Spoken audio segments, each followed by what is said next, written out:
Ano? DCGB ngunyan. Anainot, pirming nanginginutan.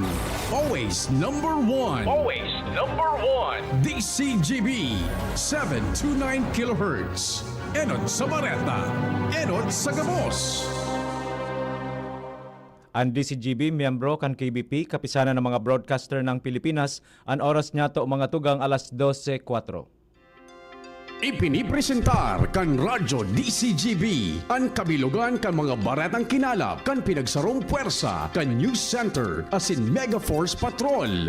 DCGB Bareta alas 12. DCGB Bareta alas 12. Mga pinakahuring pangyayari sa Kabikolan, sa nasyon asin ibang parte kan kinaban. Ibabareta na ngunyan. DCGB Bareta alas 12. Ngunyan ang sa inyong tagapagbareta. Diyos marinood to sa Indo Gabos mga tugang hunyan aldaw nin Biyernes, Nobyembre 21, 2025. Ini po ang Bareta alas 12. Kami po ang sa Indong mga tagapagbareta. Ako po si Gina Ritterly. Ako man po si Bert Nunez. Headlines kan darakulang mga bareta sa lado lokal, 16 na grupo sa rehiyon Bicol nagraralaban-laban sa elimination round kan Bicol Pastores 2025 ngunya na aldaw. 12 oras na brownout, mae-eksperyensyahan kan mga lugar na katakod kan Pulangi substations sa Nobyembre 23 sigun sa NGCP. 100 million pesos na budget para sa social pension kan indigent senior citizens sa probinsya nin Albay lusot na sa budget hearing kan Sanggunian. LTO Legazpi makondusiring libreng theoretical driving course sa Nobyembre 25 sa Code 26 sa Legazpi City. Sa lado nasyonal PNP, makusog ang pig-iimbestigaran na ang mga nangyayaring bomb threat sa mga eskwelahan. Daing caretaker sa konstitusyon segun sa sarong law expert. League of Provinces of the Philippines siniguro ang suporta sa liderato ni Presidente Bongbong Marcos. Rekomendasyon para maging permanenteng PNP Chief si Police Lieutenant General Jose Melencio Nartates isinumitir na kan DILG sa opisina kan Presidente. Sa ibang nasyon, U.S. Army Secretary Dan Driscoll nasa Ukraine ngunyan para isulong ang ceasefire. Para po sa sports, 8 anyos na si Alea Ale Aguilar nagkampiyon sa Jiu-Jitsu Championship sa Abu Dhabi. Yan po ang headlines ngunyan sa detalyes kan mga bareta. Ang baretang ini hatod sa Indukan. Plemex for Kids. Mommies, agapan agad ang ubo at plemang nakabara. Pambatang lagundi. Plemex! 12 oras na brownout puon alas 6:30 nin pagkaaga sagkod alas 6:30 nin pagkabanggi an mae-eksperyensyahan kan mga lugar katakod kan Pulangi substations sa Nobyembre 23 ngunya na semana. Basado ini sa ipinaluwas na scheduled power interruption kan National Grid Corporation of the Philippines kung sa dahilan ini kan installation kan ABS o ABS asin preventive maintenance sa linya. Ang baretang ini hatod sa Indukan. Artisan Joint Supplement. Bumabagal ang galaw dahil sa joint pain at arthritis. Mag-Artisan. 16 na contingents ang nagralaban-laban sa elimination round kan Pastores Bicol 2025 ngunya na aldaw sa covered court kan DENR Bicol Regional Center site sa Barangay Rawis, Legazpi City. Ang aktibidad pinamayuhan kan Department of Tourism o DOT Bicol kung saan may 10 partisipantes na hali sa Albay, 3 hali sa Camarines Sur, 2 hali sa Sorsogon, saro naman sa Camarines Norte. Sa nasabing round na nakapiling 10 partisipantes na makakalusot sa masunod na level, ang makakareceive ng 5,000 pesos na seed money.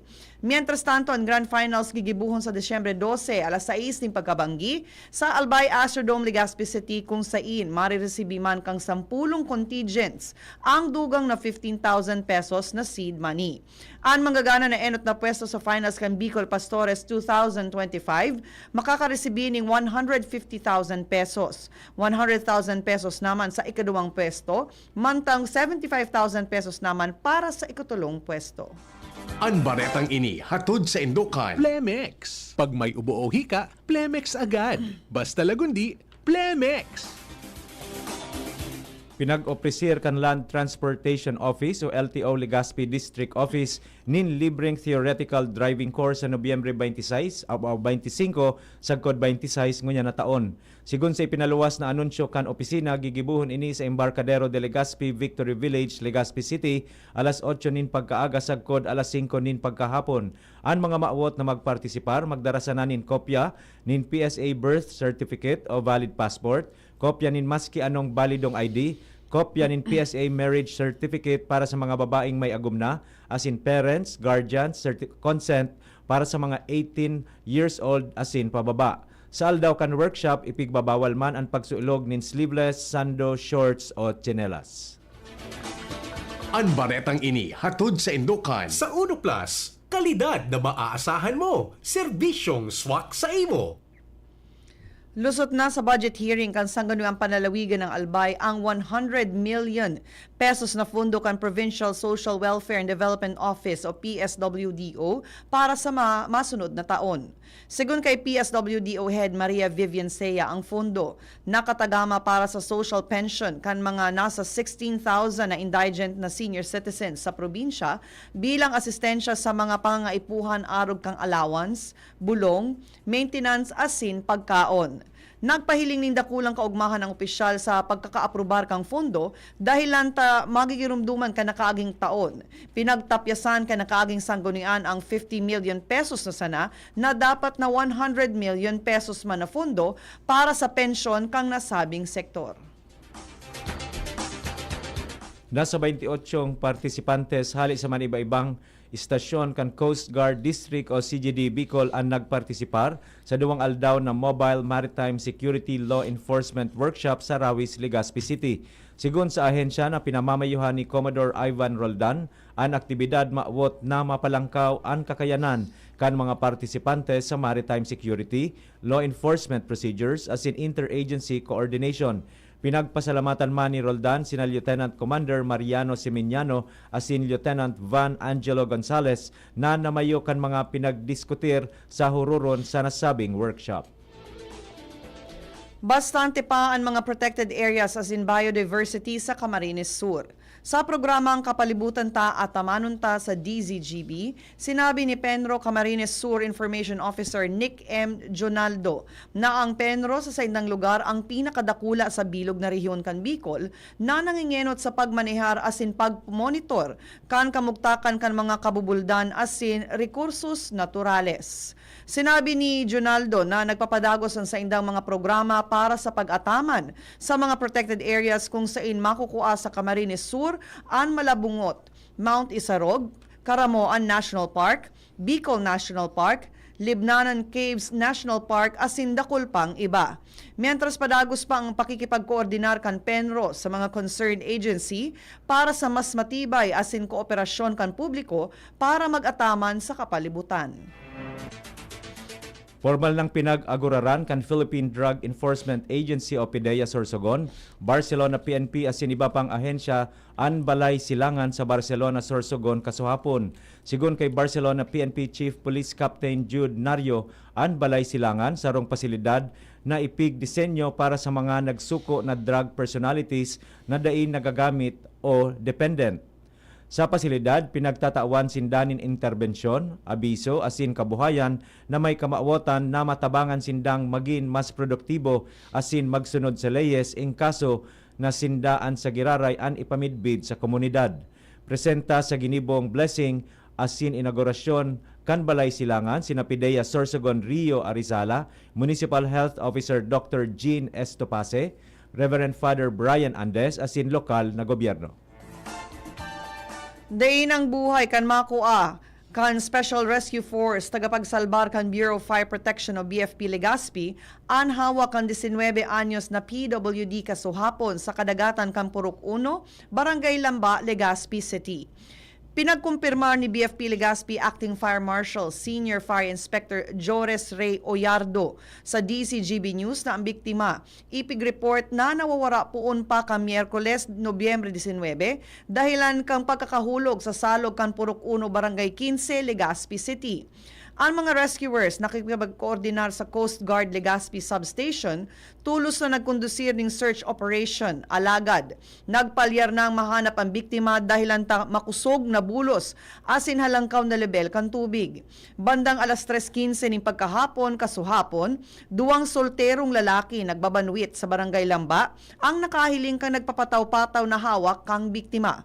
Tulos ining ipig-report sa BFP station kung saan na-retrieve man tulos kan mga responders asin pinag-abisuhan ang pamilya na i-identifikar na ang biktima an sa indang nawawarang paryentes.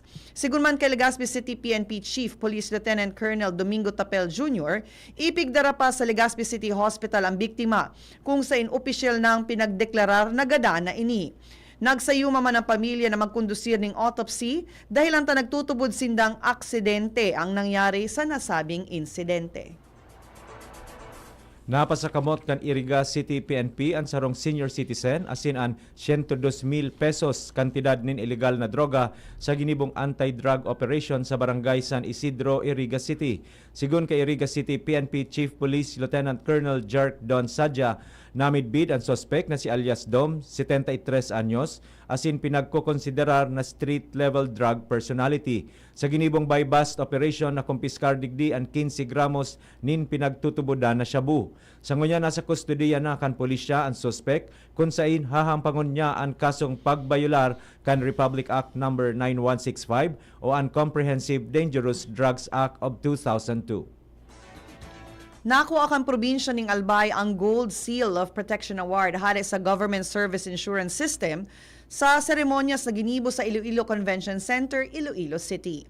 Sigun kay Albay Governor Noel Rosal, ang rekognisyon pagmidbid sa esfuerzos kang probinsya manungod sa disaster risk reduction, community preparedness asin pag-safeguard kan vulnerable sectors. Dagdag pa niya ng Albay, solementeng nakakuha kan Bulawan na pagmidbid sa rehiyon kan Bicol, kung sa ina sa 82 na lokal na gobyerno ang nakalaog sa top gold, silver asin bronze na pagmidbid. Personal na riresibi kang gobernador ang rekognisyon kaibahan si Provincial General Service Office Head Grace Magdamit asin Provincial Human Resource Management Office OIC Corazon Revale.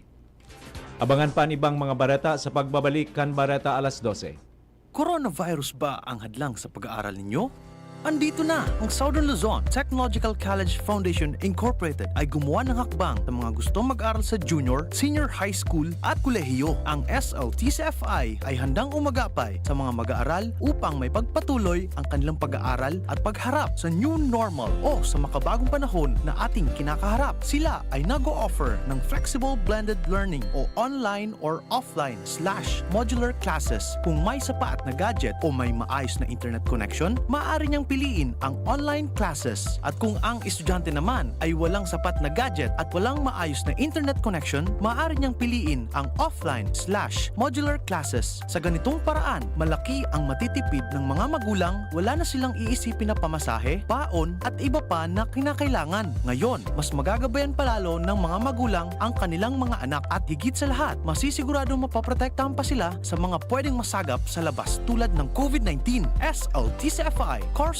offered junior high school, grade 7 to grade 10, senior high school, grade 11 to grade 12 with academic track, STEM, GAS, ABM, and HUMSS. College, Bachelor of Secondary Education, majors in English, Mathematics, and Filipino. Bachelor of Technical Vocational Teacher Education Program, Bachelor of Science in Business Administration, major in Human Resource Development Management, major in Business Process Service Management, and major in Financial Management, Bachelor of Tourism Management, Bachelor of Science in Computer Science, Bachelor of Science in Information System, Associate in Computer Technology. What are you waiting for? Enroll now in our online registration. Visit www.sltcfi.com/ENROL. And for more information, please contact us at 0977-147-3488.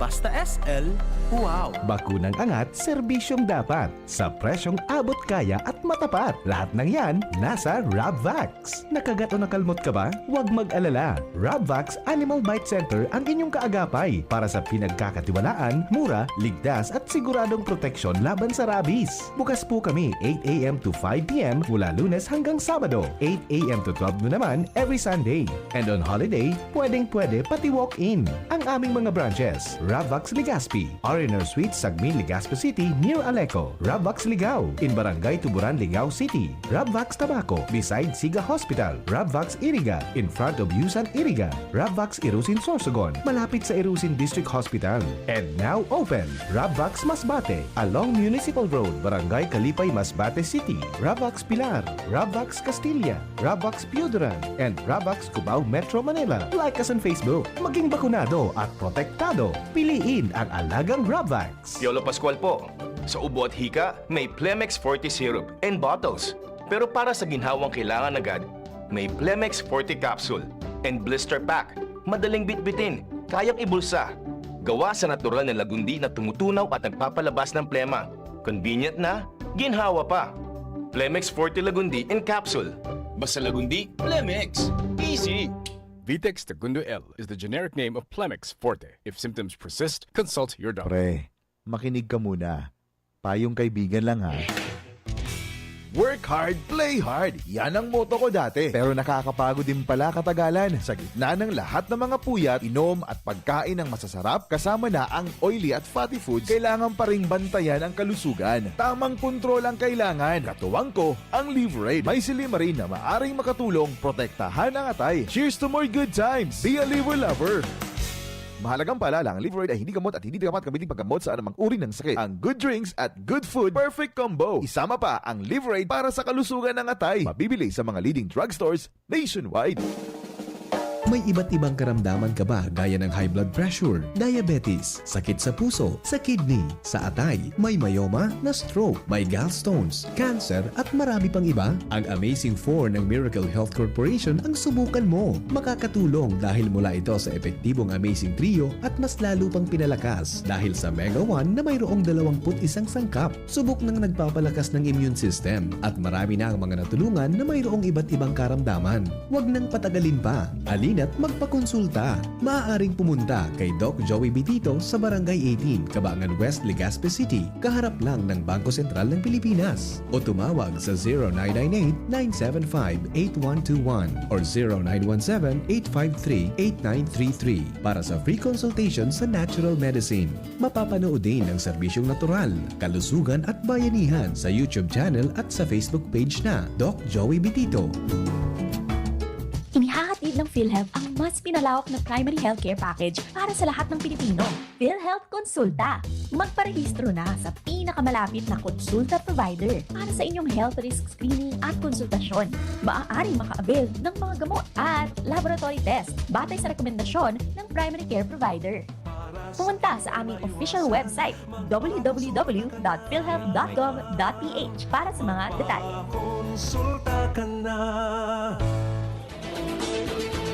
Balik po kita sa Bareta alas 12 para sa detalyes kan mga Bareta sa Lado Nasyonal at Sinibapa. Nagtapos bilang third runner-up si Miss Universe Philippines, Atisa Manalo sa 74th Miss Universe Grand Coronation.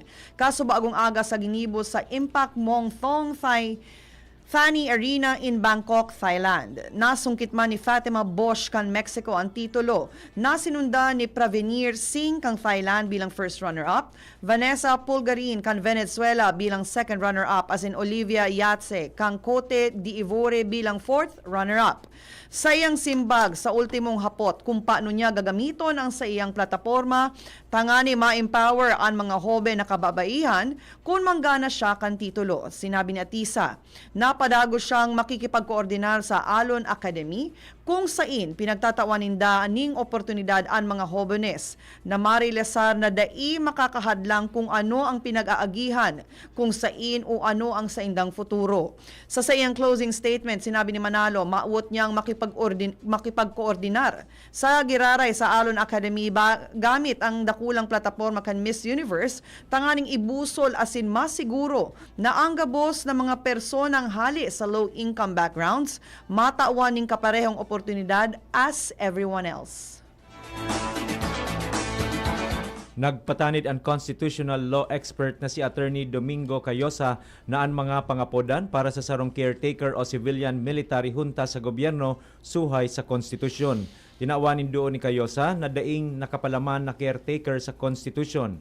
Sinabi niyang bako sa naining suhay sa konstitusyon kundi suhay man sa criminal laws sa irarom kan revised penal code. Dagdag pa niya na dapat masunod ang nakapalaman sa ley na succession of power to the presidency kung sain kapag nagdimitir ang presidente o disabled ang masalida sa iya iyo ang vice-presidente. Sigun sa sources, day na nakatios ang mga bigatin na negosyante sa ribuk sa politika asin dahil tablado na kan militar ang ideya na junta gusto nindang maging consensus caretaker o stabilizer kan gobyerno si San Miguel Corporation President Ramon S. Ang. Nagtutubod ang nagkapirang business tycoon na malalaoman na leader si Ang para makabuelta ang kumpiyansa kan mga investor asin estabilidad kan nasyon. Pero sinabi ni Ang na dain siya malaog sa politika. Nagtutubod siyang mas dakula ang maiaambag niya sa nasyon kung mantinido siya sa pagiging negosyante. Isinumitir na kan Department of the Interior and Local Government o DILG sa Office of the President ang rekomendasyon na gibuhon ng Permanenteng Philippine National Police o PNP Chief si Acting PNP Chief Lieutenant General Jose Melencio Nartates Jr. Sa tahokan budget deliberations para sa DILG, hinapot ni Senate President Pro Tempore Ping Lacson kung nata Acting PNP Chief Paman Giraray sagkod ngunyan si Nartates. Hapot ni Lacson kung may plan o na-i-recall o ibalik bilang PNP Chief ang nagdimitir na si General Nicolas Torre III kaya mantinidong acting si Nartates. Sinabi man ni Senator J.V. Ejercito na nagdepensa sa budget kan DILG na sigun kay DILG Secretary John Vic Remulla na nai-forward na ninda sa opisina kan Presidente ang rekomendasyon na gibuho na permanenteng PNP Chief si Nartates. Kapag nagretiro si Torre, pwede nang maitao kay Nartates ang 4-star general rank. Makusog na pinag-orden ni Acting Philippine National Police o PNP Chief Lieutenant General Jose Melencio Nartates Jr. sa iyang mga tauhan na imbestigaran ang mga serya nin bomb threats sa mga eskwelahan. Sinabi kay ni na igwa na siyang direktiba sa mga local police na pakusugon ang sa indang mga presensya o visibility. Base sa datos kan PNP, igwang 8 eskwelahan sa probinsya kan Iloilo, siring man sa Digos City, Davao del Sur, ang nakaresibi nin bomb threats kan nakaaging aldaw. Ang insidente na eksperyensyan man sa University of the Philippines Diliman asin Manila campus kan nakaaging semana. Nasa auction kan Bureau of Customs o BOC kasuhapon ang bantog na Rolls-Royce kan mga diskaya na naging viral kan mga nakaaging aldaw matapos sabihin ni Sara Diskaya na ang kaibahan kaining payong ang dahilan kung nata niya binakal ang luxury car. Bago ang auction, hiniling ni Department of Public Works and Highways Secretary Vince Dizon ang Rolls-Royce as in inugid ang payong nakaibahan kaini. Warang nagbid sa nasabing 2023 Rolls-Royce na may floor price na sobra sa 45 million pesos. Nakipaghilingan ang mga miyembros kan asin opisyal kan League of Provinces of the Philippines o LPP kay Presidente Ferdinand Marcos Jr. sa Malacanang kasuhapon tanganing ipahiling ang sa indang suporta sa liderato kaini. Suportado man kan LPP ang mga importanteng propwestong ley na gustong maipasar kan ehekutibo na papakinabangan kan mga namamanwaan. Sigun kay Palace Press Officer Attorney Claire Castro na mantinido ang kumpiyansa kan LPP sa administrasyon ni Presidente Marcos Jr. sa hampang kan matinding ribok sa politika. Kaibahan na ang pirit na pagpapahali sa presidente sa iyang pwesto asin panraratak kan sa diring tugang na senadora. Sigun pa kay Castro na nagpasalamat man ang presidente sa padagos na tiwala kan LPP sa iyang administrasyon asin siniguro na padagos na isusulong ang transparency asin paninimbagan asin responsabling paggamit nin kwarta kan namamanwaan. Sa bareta niya to sa lado ng sports ng Ghana ang 8 anyos na si Alia El Aguilar sa Abu Dhabi World Professional Jiu-Jitsu Championship. Dinaog kay ni si Sara Abuhije kan United Arab Emirates o UAE sa score na 3-0 sa Kids 2.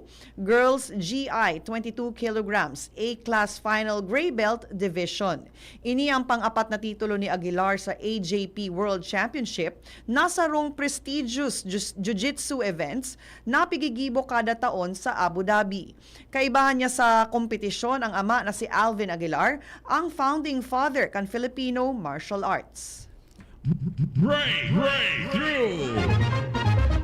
Naimbento ni Boyan Slat kan the Ocean Cleanup kan Netherlands an ocean clean up system sarong high-tech large-scale system na idinisenyo tangani kolektaron ang plastic waste sa kadagatan, partikular na sa Great Pacific Garbage Patch, ang pinakadakulang floating trash island sa Kinaban. Ang nasabing imbensyon nagagamit nin floating barrier system na nagagamit nin ocean currents tangani natural na sa luhon ang basura.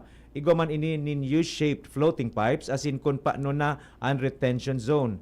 Pigko-kolektar ini kan support ship, dadarahon sa baybayon asin pinagigibong recycled plastic products.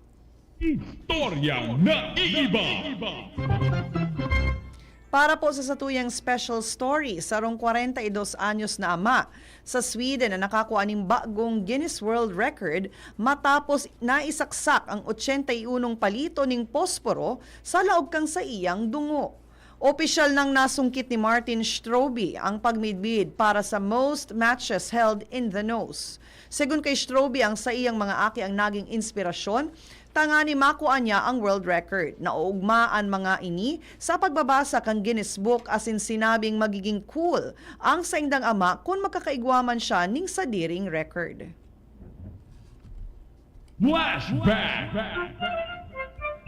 Ngunya na aldaw, Nobyembre 21, 1849, nagpaluwas nin kasuguan si Governor General Narciso Claveria manungod sa pag-adaptar nin standardized na pangaran asin apelyido kan mga Pilipino.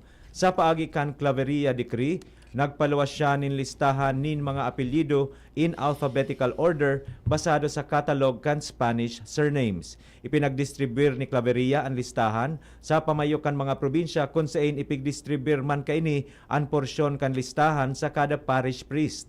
Depende man sa numero kan pamilya sa barangay, ang padi pinag-alukaran nin parte kan listahan ang kabesa o pamayo kan barangay.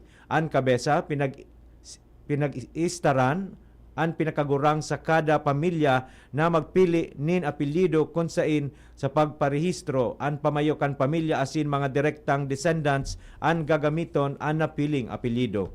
Bago ang taon 1849, pinagagamit kan mga Pilipino ang kanya-kanyang apelyido hali sa pangaran kan mga santo, alagad nagresulta ini sa pagkakaigwanin ribong individual na may mga pararehong apelyido.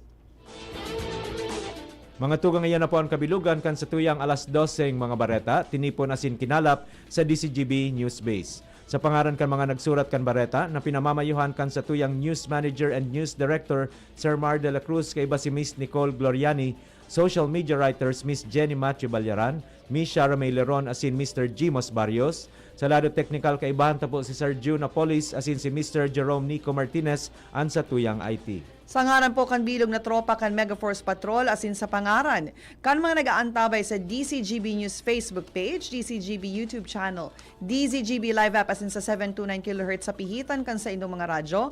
Kami po ang naging sa indong mga tagapagbareta. Ako po si Gina Ritterly. Ako man po si Bert Nunez. Abangan po ang masunod na programa Iskaramusa with Miss Angel Mostasa. Always number 1. Always DCGB. Always at your service. Bareta alas 12 with Bert. And Gina. Thank you. Salamat po. Happy lunchtime. Sa indong nadangog, ang mga darakulang bareta, ngunyan na aldaw, ang tabayan ng giraray sa aga, ang sarupang edisyon, kan DCGB, Bareta alas 12. Abangan ang masunod na programa. Bawat rin, bawat tahi, wala